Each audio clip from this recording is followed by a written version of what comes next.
Hi everyone. Today we'd like to talk about what is my perception of the different level of consciousness, from lower consciousness to higher consciousness.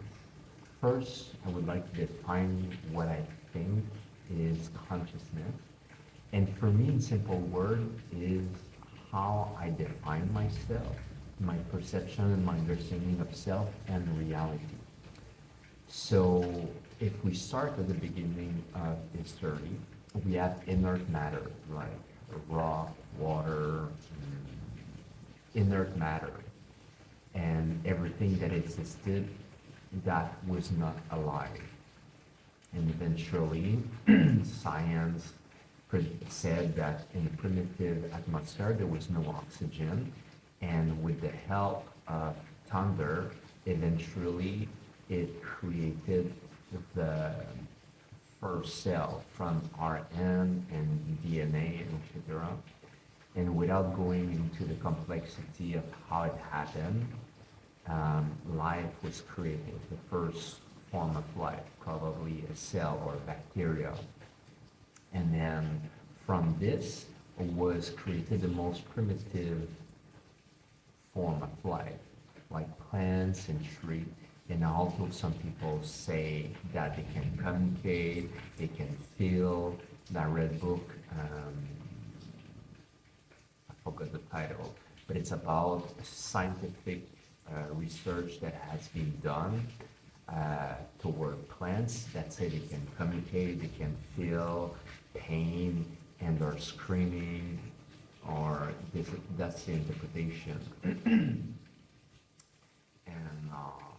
if we are continuing, eventually there were more complex beings that appeared, and they are animal and first insects and eventually animals, and they're closer to us because they are able to move, they're able to feel, they are adapting to their environment, they can travel, and the primitive form of animal at the complex level, like animals and mammals that are more advanced, are able to have a dynamic of group.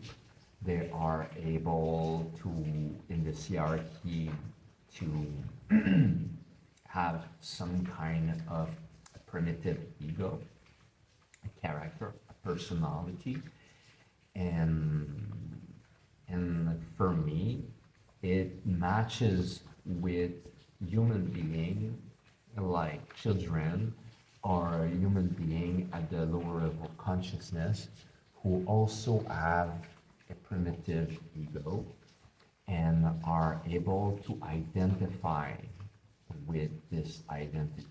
I'm gonna come back afterward to explain more in details what I mean, but I just want to go over an overview.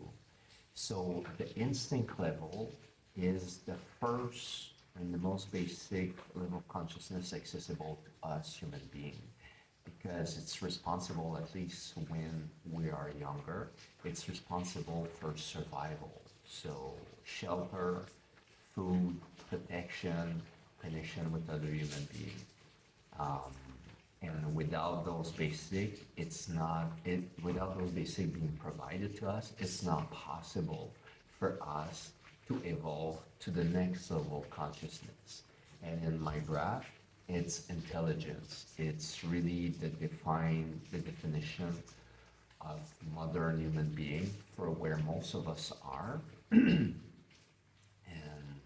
we are learning information, conditioning, like I expressed in the other video, and it shapes our understanding of self and reality. So conditioning is information that we learn that make understand reality as we perceive it as a civilian. So there's conceptualization of reality. Here you have a light, you have a door, a window, a ceiling, everything. And so conceptualization of reality is information that we're taught repeatedly over and over that make us understand reality, first to communicate, but also to make us shift our understanding of reality from observation to conditioning. So our first word for most of us in most culture was mama, but mama was not innate. It was repeated to us 100, if not 1,000 times. And eventually we have a light bulb click. Oh, this mother figure who's taking care of me, who is protecting me, feeding me, etc., is my mother, and eventually father, and eventually anything. School, friends, politics, anything. And this intellect is an absorption of information, and it's the second stage. This stage is possible when we are already growing out of survival mode, of our instinctual mode. And for some people who are committing crime at the instinctual level, so like animals in nature, in the wild, are killing other animals. In if human would behave like animals and approaching female, we would call, and the same way wild animal are doing it would be a rape. And if animal would eat other animals, or the same animals, it would be a murder. But in the wild, it's okay because we're not acting based on social conditioning. We're acting based on instinct, on a programming, but it's a programming that is to help us survive. So it's not from the mind, but just from at the cellular level. A lot of mammals are taking care of their offspring, and then they're raising them to behave a certain way. But there's a lot of animals who are abandoned right away when they are born, or before they're born if they're coming from an egg, and they are able, without parental supervision, to be able to feed themselves, to fight for themselves or run away from predator, and eventually reproduce themselves without conditioning coming from their parents. Um, and so it's already within their DNA.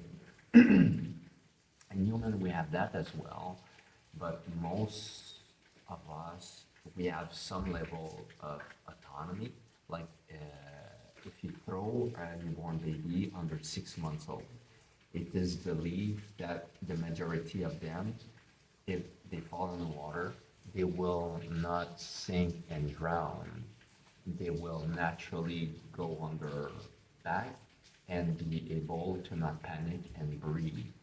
And the same way, we're flexible. There's stuff that we're able to do, but as we're growing older, with conditioning, with limitation from society, we are shrinking our natural ability. So eventually, if you're not continuing to swim, then you will not be able to keep that natural ability that we had when we were born. Like starting to panic when you're 2 years old, and if you're so you will drown if you're not, and the conditioning is too strong from family, from society, that you shouldn't do a certain thing, then most of our natural ability will dissipate. And we will gain other things to function normally in society. But at the same time, we will lose some natural instinct. And, and so this is where most of society is. And for the next stage of evolution is what I call, so the three stages who are accessible to most humans is all, I call it a 3I: instinct, intelligence, and intuition. When we want to walk away from mainstream conditioning and to free yourself from the conditioning, it is to follow our intuition, our inner voice, our inner guru. And it's directing us towards something else that feels more aligned. And as we walk this path, we are in need to clean, clean physically and mentally from conditioning that we have absorbed, which we didn't thought before was necessarily toxic or poison or harmful, but we realized that it was keeping us a balance. For instance, there's a strong conditioning, mostly back in my old days, about the pyramidal food where you have to eat protein a certain amount of time, carbs, etc. And it was totally different before this conditioning appeared in the 70s, before people were naturally lean, healthy, and and active. And after this period, coming from mainstream society, subvention by the food industry to make money, then a lot of people start to have diseases, obesity, etc., and feeling unhealthy. And so, as we are trying to free ourselves to gain autonomy, intuition is to gain back our responsibility toward our health, toward our happiness, toward what feels right to us, and is to detach ourselves from conditioning. And at the further end, then it's enlightenment, it's higher truth, it's God, it's awakening. And I'm not gonna go too far into this far extreme, and stay with the three level, which are where most of us are. Intuition is what I would call people who are on the healing path or on the spiritual path. And we have started to not listen or start ignoring mainstream conditioning, family, and source of information that are coming from mainstream. And we're starting to listening to our inner voice, inner guru. And as much as we don't always have clarity toward where it's bringing us, maybe we're not religious, we're not labeling yet as spiritual, but it feels lighter eventually. We feel healthier in a way that is there's a difference between being healthy from mainstream society and feeling healthy from for the soul at the emotional level, at the there's more clarity. When we are in the instinct level, our mind is not working like goose and lions and all the animals in the wild don't have a noise in their mind talking about stuff. It's really at this level when we're saturated with a lot of information, and even more today with media, mass media, social media, and binging on because we're all addicted to dopamine. Um, a constant influx of information, mostly now, because children, babies have access because of lazy parents to gadget. They're not playing with stone and stick anymore. They're playing and binging on the internet, and it's so much information that go in the psyche that enable us to appreciate plain reality.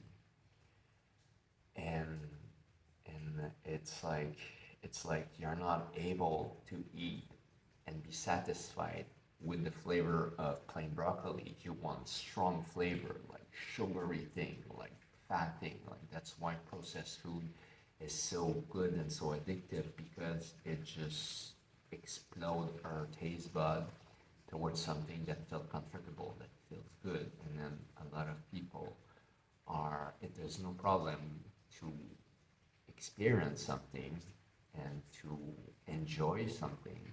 But the problem, just like social media or the internet, it's our inability to consume with moderation. and then being unable, even if we feel harm in the body and the mind, to stop the influx of what is poisoning us. And so, as we are able to empty our mind, it's possible to hear this voice. This voice that we hear, that I call intuition, for me is always there. But it's more subtle, more quiet. And when we have a noisy mind, it's harder to hear it. And even if we can hear our intuition, maybe sometime when Jer was sick, we can hear that we have to take a different turn in life. The monkey mind is so noisy and so saturated that even if we hear our feel intuition, we are allowing our monkey mind to ignore and suppress our intuition. And that's why sattvic practice, like meditation, yoga, or every practice that are meant to quiet our mind are helpful and, in my opinion, necessary to go deeper into the path of intuition, toward the path of God. So that it's a cleaning process. It's a cleaning process of removing and freeing yourself from ideas and patterns that were forced, either consciously or unconsciously, from society, friends, and family, because they didn't know anything better. And if we're good about it, if you want to work 9 to 5 and own 2 cars, a house, and get married, that's no problem. But the problem is when we're not happy with the life that we have, or we fill a void and we're looking for something and we don't know how to get it with the information, the knowledge that we have. And the problem, it is the information and the knowledge that we have that we have to free ourselves from. It's ideas that are, it's those old ideas about what we should be that are blocking us from being open to other things that our conditioned mind cannot anticipate, cannot perceive, cannot see. And as we empty our mind and our body from the toxin we have received from our past, then the knowledge and the wisdom of consciousness that was always there can reveal itself and show us a path toward higher level of consciousness, toward higher level of wisdom and knowledge, toward a higher level of health, toward a higher level of beingness. And yeah.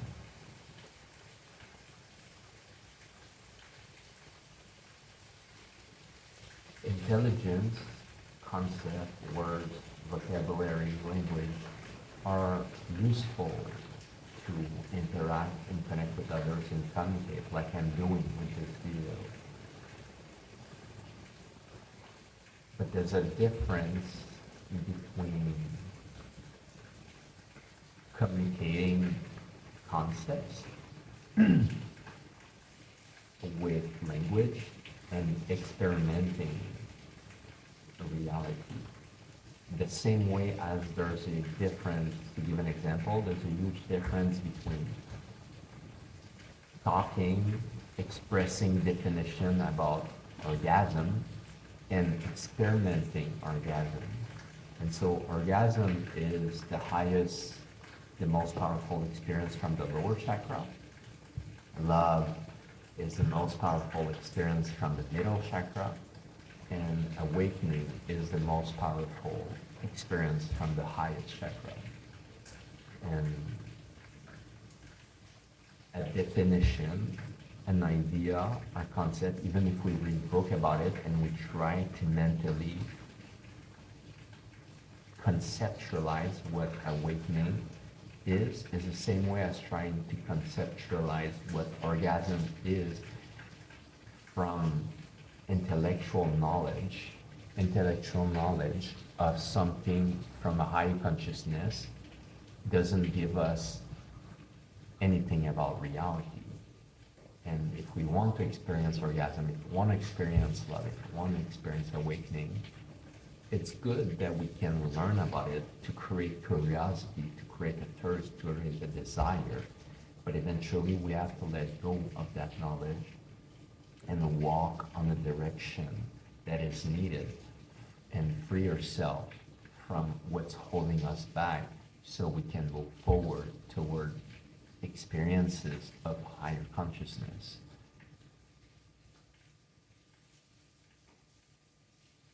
So knowledge is not bad.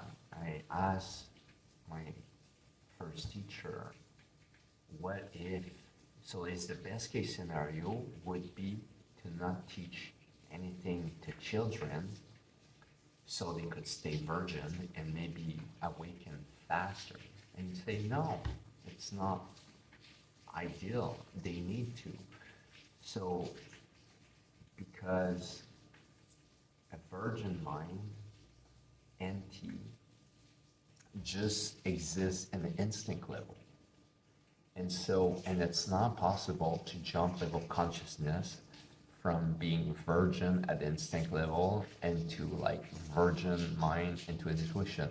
We need to grow, we need to get lost through the intellect to have a chance to raise up to the next level of consciousness. It's not possible to skip a level of consciousness, at least for 99.999%. Maybe there's exceptional cases, but the path is really for us. It's a journey. The getting lost is part of the journey. The ego is the food of our soul to grow with consciousness. So there's nothing wrong, negative. I mean, it could feel negative, but it's at the same time, the ego is necessary for our soul to evolve to a higher consciousness.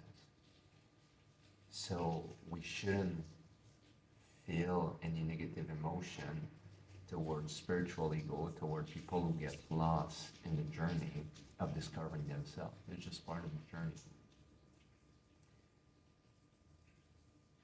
And